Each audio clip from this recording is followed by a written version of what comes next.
Today I'm going to unbox and make a review of this Scarlett Super Hand Mixer.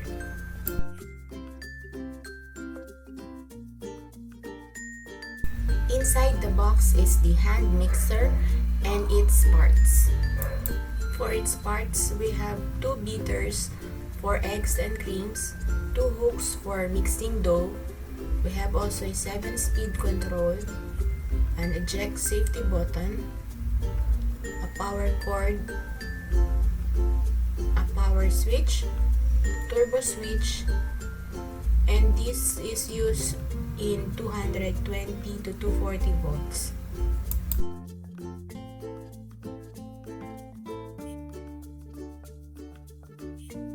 In here, I'm trying to put in the egg beater and the 2 hooks for those.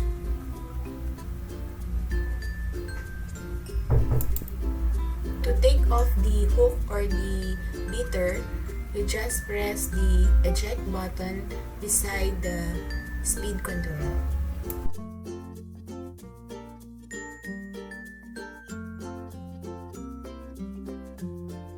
So in here, I'm using speed number 3 in mixing the dough mixture for the bread that I will be baking. As you can see, there's no problem so far at this point.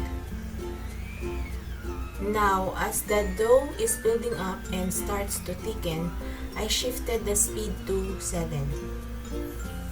This time, the hand mixer is having a hard time mixing the dough. This is my second time of using the hand mixer for the dough mixture, and as you can see here, I even barely noticed that one of the dough hooks was already broken.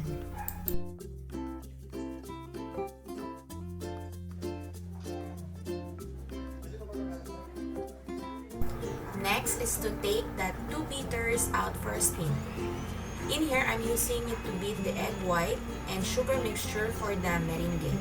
So I started out on speed 2, then added the sugar in batches as I gradually increased the speed to 7 to achieve that stiff whipped cream.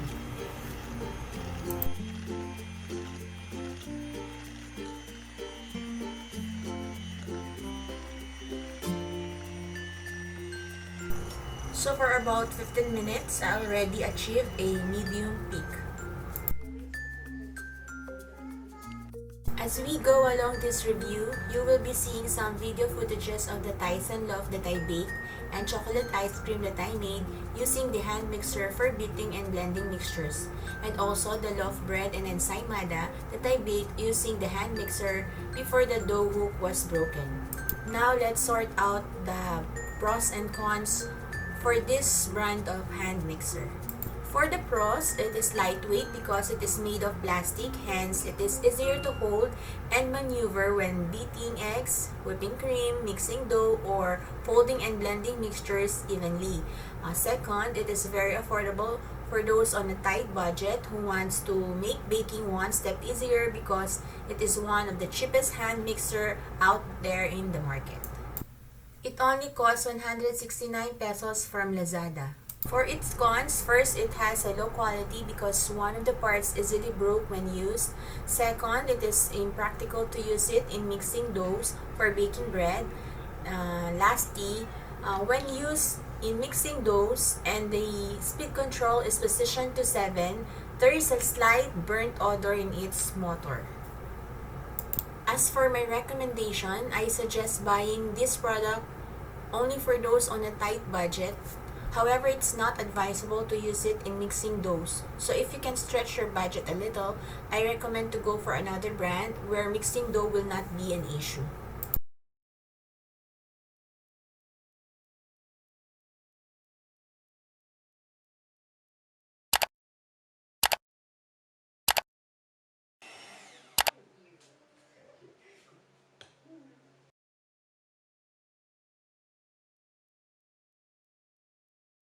Alright then, that's all for now. To stay updated for more of our videos, please hit the subscribe and bell button so you'll get notified every time we upload.